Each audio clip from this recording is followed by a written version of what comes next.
Israël compte le plus grand nombre de start-up au monde par habitant. Avec 6% de son PIB investi dans la recherche et le développement, Israël est considéré aujourd'hui comme un leader mondial de l'innovation.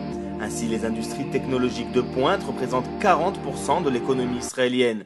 C'est entre autres pour cette raison que la visite de blogueurs a été organisée par la Fondation France-Israël que dirige Nicole Gage. 11 blogueurs français, parmi les plus influents sur le net, ont été sélectionnés sur le volet pour venir découvrir la Silicon Valley israélienne. Au cours de ce séjour, une première pour eux, les blogueurs se sont notamment rendus au Technion de Haïfa, puis au Matan, dans les centres de recherche et développement de Google et Yahoo en Israël. Enfin, l'ultime étape de ce voyage aura été le centre Better Place qui, avec le constructeur Renault, s'apprête à lancer sur le marché un tout nouveau modèle de voiture électrique. InfoLive TV y a rencontré Nicole Gage, présidente de la Fondation France-Israël. Nous terminons un périple que nous avons mené ventre à terre avec les 11 blogueurs high-tech les plus influents de France et quelques journalistes, et non des moindres également, qui ont regardé les blogueurs s'émerveiller devant cette découverte d'Israël.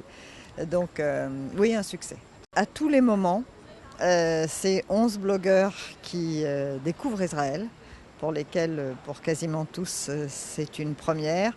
Ils avaient en tête un certain nombre de fantasmes parce que pour eux, évidemment, Israël est le pays de l'innovation, est le pays des high-tech, est le pays des blogueurs, est le pays des start-up.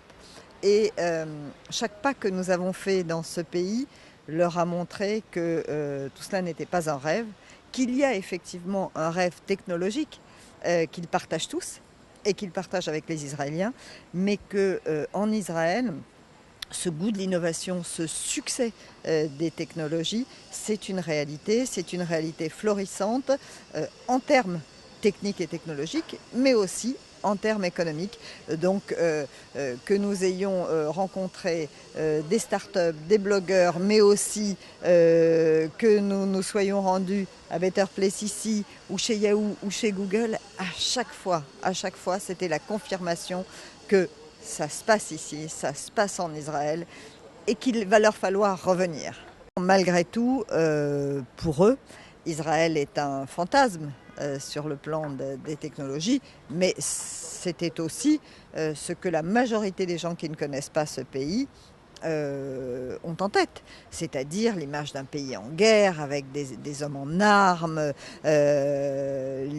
l'image d'un pays colonisateur pour éventuellement certains d'entre eux, on le sait bien. Et ce qu'ils ont vu ici, c'est au fond tout l'inverse. C'est un pays de paix, c'est le pays du futur, c'est le pays dans lequel s'est déroulée cette conférence à laquelle ils ont pour une part assisté, la conférence de Shimon Peres, Facing Tomorrow. Ils ont entendu à la fois un chef d'État, un président dont j'ai l'habitude de dire, Shimon Peres, qu'il est le président du futur, mais ils ont aussi entendu Amos Oz, qui s'est autorisé à l'ouverture de cette conférence à critiquer la politique israélienne. Ou dans quelle autre démocratie, se sont-ils dit, à travers le monde, on peut s'autoriser des choses comme ça.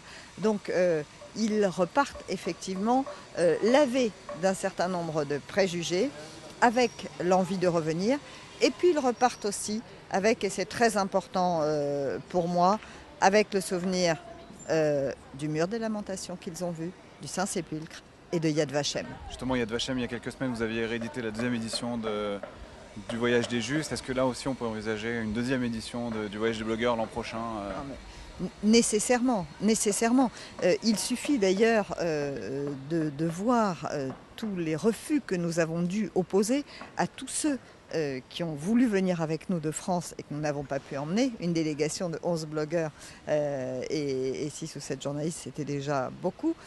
Donc il va falloir répondre à la demande. Et puis lorsqu'on voit aussi les refus que nous avons dû opposer à tous les blogueurs israéliens, les patrons de start-up, tous ceux qui ont voulu se joindre à cette magnifique aventure et que nous avons dû décevoir cette fois, mais next time, l'an prochain, à Jérusalem, à Tel Aviv, avec d'autres blogueurs, nous serons là, je pense, oui. Merci Nicole Gage. Merci.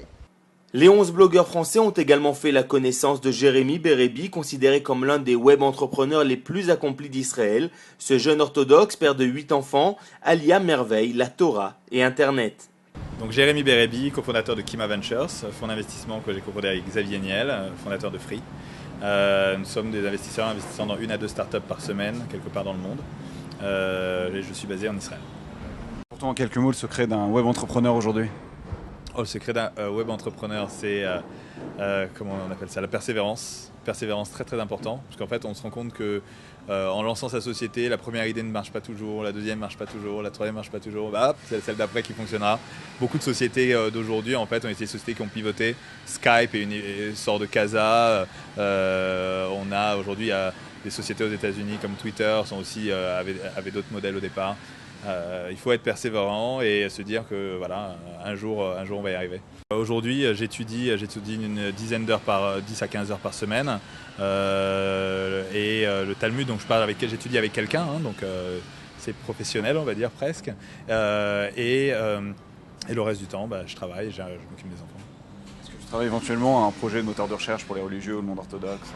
J'ai monté un moteur de recherche. Un moteur de recherche pour le monde religieux. Enfin, même pas. C'est pas que pour le monde religieux. C'est un moteur de recherche sur le judaïsme. Il s'appelle Jewpedia, JEWPEDIA.com, qui est en fait un Google qui va recenser en fait tous les sites religieux juifs. On l'a lancé en 3 langues, hébreu, français, anglais. Merci beaucoup. Le séjour a également été placé sous le signe de l'échange, puisque c'est à Yafo, à la résidence de l'ambassadeur de France en Israël, que les 11 blogueurs français ont rencontré de jeunes entrepreneurs israéliens, créateurs de start-up et leaders dans leur domaine. Nous en avons profité pour nous entretenir avec quelques-uns d'entre eux. Ouais, je m'appelle Manuel Dorn, je suis blogueur sur un site qui s'appelle corben.info depuis 2004. Je suis aussi consultant, et j'ai créé un site, un job board, un site d'emploi dédié au métier de l'informatique, uniquement en France pour l'instant. Alors je crois que c'est ton premier séjour en Israël. Oui. Qu'est-ce que tu avais des appréhensions? Qu'est-ce que tu savais sur le tissu high-tech et la pépinière des startups israéliennes? Je savais pas grand-chose en fait sur Israël, ni sur la pépinière, etc. J'ai pour habitude régulièrement de poster des vidéos sur de la robotique ou du traitement d'images assez pointu, etc. Donc c'est vrai que parfois je mentionne 2 chercheurs israéliens ont inventé ça, etc. Mais sans plus quoi. Et oui, je suis assez content d'avoir découvert tout ce tissu économique et tech. C'est vraiment très très intéressant. J'ai gardé des bons contacts. On a été au Ternium. C'était passionnant, vraiment passionnant. Et bon, je pense que je vais suivre ça de près. Ce qu'ils font là-bas, c'est assez magique. L'esprit de vraiment vouloir innover.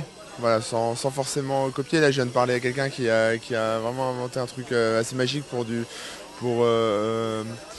faire de l'édition de vidéos en ligne, vraiment intéressant. Non, il y a des très très bonnes idées. C'est assez innovant. Ouais. Donc après, au niveau du séjour, on a vu des boîtes comme Google, Yahoo, là où c'est un peu plus convenu. On les connaît. En France, on les connaît aussi. Voilà. Mais les startups, il y en a vraiment qui ont des très très bonnes idées. On a aussi été à Yad Vashem pour la petite visite. On va dire le circuit touristique classique. Et ça aussi, ça m'a pas mal plu, entre guillemets, bien sûr. C'est intéressant aussi, ça fait partie du truc, quoi.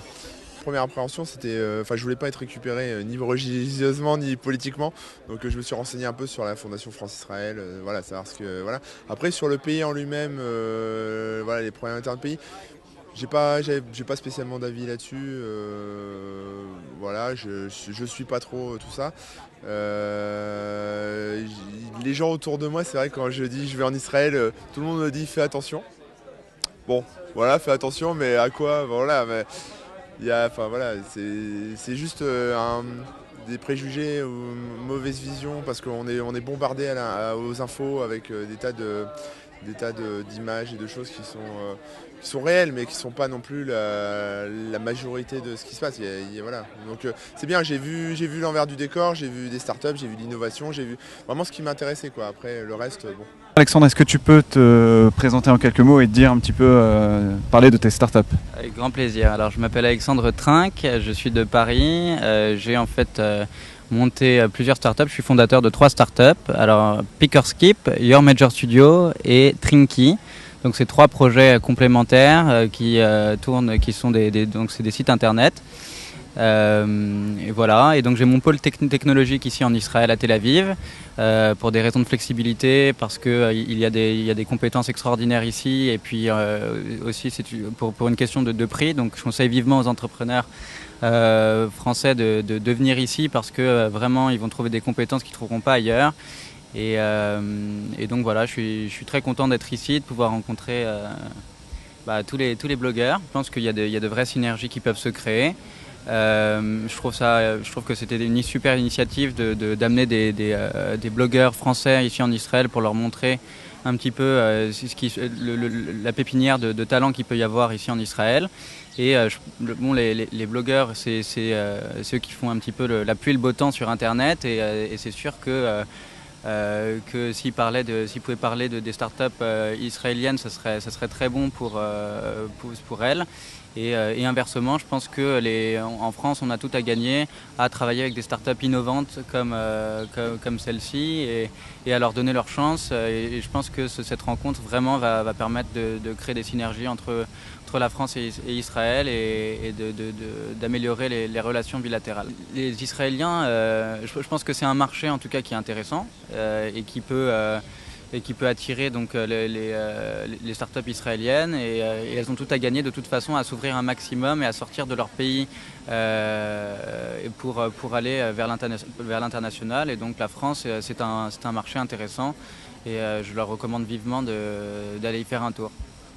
Merci Alexandre. Je m'appelle Eric Dupin, j'ai un blog qui s'appelle Presse Citron, qui est un blog high-tech qui traite de nouveaux médias, enfin de social media, de nouvelles technologies, de technologies mobiles, du web mobile, et qui existe depuis maintenant 6 ans avec à peu près 1 million de pages vues par mois. Alors moi, ce que j'ai découvert, je le savais un petit peu, parce que sur Presse Citron, j'avais déjà chroniqué des startups israéliennes, en mentionnant d'ailleurs souvent quelles l'étaient, parce que souvent on s'aperçoit qu'on connaît certaines startups sans savoir exactement leur origine. Et moi j'aime bien investiguer un peu, chercher d'où proviennent les startups.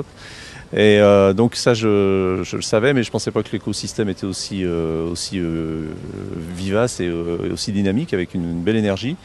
Et on a rencontré plein de gens très intéressants, avec des startups, des idées, des projets qui sont vraiment à suivre. Ce qui m'a aussi marqué, c'est que au-delà des startups, on est dans un espèce de, je le disais hier soir, de condensé du monde. Israël, c'est un petit monde où on a un peu tout. Ne serait-ce que déjà dans la géographie, etc. Et puis aussi culturellement, dans l'architecture, et effectivement dans les entreprises du web. Oui, il y a des moments forts forcément, mais qui ne sont pas forcément du domaine du